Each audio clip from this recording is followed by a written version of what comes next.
नमस्कार, आप देख रहे हैं जेबीटी लाइव और मैं हूं आप सभी के साथ प्रतिका भटनागर। वक्त है बड़ी खबरों का। गुजरात विधानसभा के प्रश्नकाल की शुरुआत में कांग्रेस विधायकों ने सदन में जमकर हंगामा किया। कांग्रेस विधायकों ने सदन की शुरुआत में राहुल गांधी की सदस्यता रद्द किए जाने का मुद्दा उठाते हुए अपना विरोध जताया, तो वहीं अडानी का मुद्दा भी कांग्रेस विधायक ने सदन में उठाया था। सदन में कांग्रेस विधायक बैनर लेकर बेल में घुस गए, जिसके बाद विधानसभा के अनुच्छेद 51 के तहत सभापति ने उपस्थित सभी विधायकों को नामजद कर एक दिन के लिए विधानसभा के कामकाज से निलंबित कर दिया है। हालांकि संसदीय कार्य मंत्री के प्रस्ताव के बाद सभी को सत्र के अंत तक के लिए निलंबित कर दिया गया है। पाटन में पानी को लेकर पाटन नगर पालिका के खिलाफ महिलाओं ने प्रदर्शन किया। नगर पालिका में महिलाओं ने मटका फोड़कर अपना विरोध जताया। बताया जा रहा है कि पिछले 3 महीनों से पानी नहीं मिलने से ये लोग परेशान हैं। इसके बाद महिला का गुस्सा 7वें आसमान पर पहुंच गया और महिलाओं ने नगर पालिका अध्यक्ष के खिलाफ नारेबाजी भी की। नई दिल्ली में आयोजित 3 दिवसीय बॉडी बिल्डिंग चैंपियनशिप प्रतियोगिताओं में माउंट आबू के रहने वाले मोहम्मद आरिफ ने 7 मेडल जीतकर माउंट आबू का नाम रोशन किया है। आरिफ ने 60 केजी बॉडी वेट में body building natural, body building classic category के अंतर्गत 3 गोल्ड मेडल जीते। मैन फिजिक्स कैटेगरी में सिल्वर मेडल और मैन फिजिक्स नेचुरल में 3 ब्रॉन्ज मेडल भी जीते। अहमदाबाद पीसीबी ने गुजरात क्रिकेट सट्टेबाजी में अब तक का सबसे बड़ा क्रिकेट सट्टेबाजी पकड़ी है। पीसीबी को पिछले कई महीनों से कंपनी के खाते में करोड़ों रुपए के लेन देन का पता चला था। इस संबंध में पीसीबी को मधुपुरा इलाके में एक लिंक मिला है और कुछ बैंक खाते भी मिले हैं, जिसमें 1800 करोड़ रुपए है। बताया जा रहा है कि ये सारे रुपए सिंगापुर और दुबई हवाला के जरिए भेजे गए थे, बल्कि ये पैसा अजनबी लोगों के खाते से भी कंपनी के खाते में जाता था और इन कंपनियों का इस्तेमाल जुए के लिए किया जाता था। छोटा उदयपुर की आर्थिक राजधानी बोडेली के अलीपुरा में कोयले से लदा एक ट्रक पलट गया। बताया जा रहा है कि कोयले के पाउडर से लदा एक ट्रक मध्य प्रदेश जा रहा था, तभी अलीपुरा तार रास्ता के पास ट्रक का स्टीयरिंग जाम हो गया।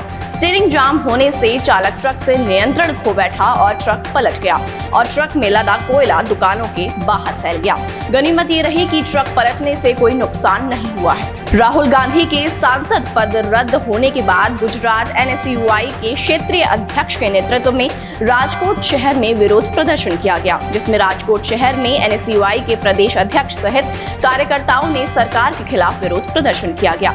हालांकि इस दौरान एनएसयूआई के प्रदेश अध्यक्ष समेत करीब 15 कार्यकर्ताओं को कलावड़ रोड स्थित कोटेवा चौक से पुलिस ने हिरासत में ले लिया है।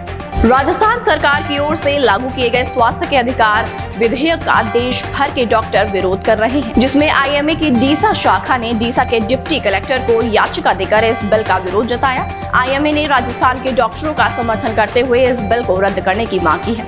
दरअसल राजस्थान सरकार की ओर से स्वास्थ्य का अधिकारी विधेयक लाया गया है। इस बिल के तहत राजस्थान के किसी भी निजी अस्पताल को मरीज का मुफ्त आपातकालीन इलाज करना होगा। हालांकि इस बिल में इस बात का जिक्र नहीं है कि इमरजेंसी केस किसे माना जाता है और अगर अस्पताल में ऐसी व्यवस्था नहीं है तो मरीज को दूसरे अस्पताल में शिफ्ट करना पड़ता है। सरकार ने कानून में उल्लेख किया है कि डॉक्टर सारा खर्च उठाएगा। बनासकांठा के दांता में विकास की बड़ी बड़ी बातें करने वालों के दफ्तरों में गंदगी का साम्राज्य देखा गया है। दांता तालुका पंचायत कार्यालय में पंखे भी चलते मिले और गंदगी का अंबार दिखा। विकास की बड़ी बड़ी बातें करने वाले अधिकारी के ही दफ्तर के आसपास कचरे के ढेर नजर आए। वहीं इस मामले पर आला अधिकारी कुछ भी कहने से बचते नजर आए। कडोदरा थाने के पीआई राकेश पटेल और हेड कांस्टेबल को सूचना मिली कि कडोदरा थाने के शराब तस्कर पार्टी में भारत निर्मित विदेशी शराब ला रहे थे, जिसकी सूचना मिलने के बाद पुलिस अलर्ट हो गई है।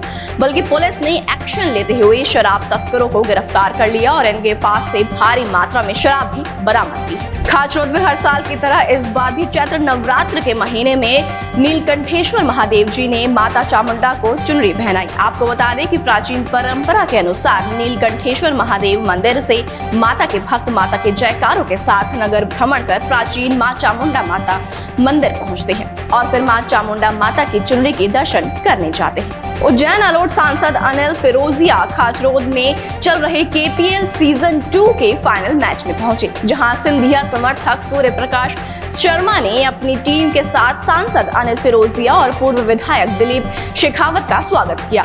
सांसद फिरोजिया ने KPL 2 क्रिकेट मैच के फाइनल में मंच से कहा कि खेलोगे कूदोगे तो होगे खराब। इस कहावत को मोदी जी ने बदल दिया है। अब खेलोगे कूदोगे तो बनोगे नवाब। पीएम मोदी ने खेलो इंडिया खेलों में देश के गांव-गांव से खेल प्रतिभाओं को आगे बढ़ाने का काम किया है। ग्वालियर में पिछले 8 साल से आबकारी एक्ट में फरार 2 आरोपियों को पुलिस ने उनके घरों से गिरफ्तार किया है।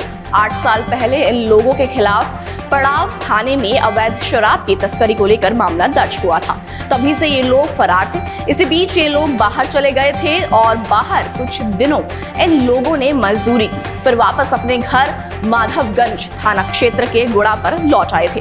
लेकिन इसकी सूचना मुखबिर ने पुलिस को दे दी थी, जिसके बाद पुलिस ने कार्यवाही कर इन्हें गिरफ्तार कर लिया है। दमोह में एक अजीबोगरीब मामला निकलकर सामने आया है। दरअसल अभी तक अपने इंसानों के गुम होने पर उनके पोस्टर लगे देखे होंगे और बकायदा खोजने वाले को इनाम भी पोस्टर पर लिखा हुआ देखा होगा। लेकिन दमोह में एक तोते के गुम होने के पोस्टर लगे हैं और खोजने वाले को बकायदा 1000 रुपए का इनाम देने की बात भी कही गई है। इतना ही नहीं, तोता के गुम होने और पता बताने वाले को इनाम देने का अनाउंस भी कराया जा रहा है, जो इस समय शहर में चर्चा का विषय बना हुआ है। डिंडोरी में चैत्र नवरात्र के चलते पुलिस अधीक्षक संजीव कुमार सिन्हा ने मादक पदार्थों की बिक्री पर प्रभावी रोकथाम लगाने के लिए विशेष अभियान चलाया है। बल्कि पुलिस अधीक्षक के निर्देश पर शहपुरा थाना प्रभारी अखिलेश दहिया ने टीम गठित करते हुए अवैध शराब को लेकर अभियान चलाया। शहपुरा पुलिस ने शहर सहित ग्रामीण क्षेत्र में दबिश देते हुए कोहानी देवरी गाँव के एक ढाबे और किराना दुकान के पास से भारी मात्रा में शराब की बरामद की है।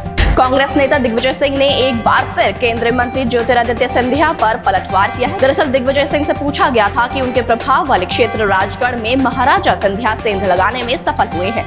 इस पर दिग्विजय सिंह ने कहा कि वो यहां सिंधिया से 10 गुना ज्यादा सेंध लगाने आए हैं। साथ ही उन्होंने फूलबाग चौराहे पर दिए जा रहे आशा कार्यकर्ताओं के धरना प्रदर्शन को अपना समर्थन दिया है और कहा कि आशा कार्यकर्ताओं को बेहद कम मानदेय दिया जा रहा है, जो गलत है।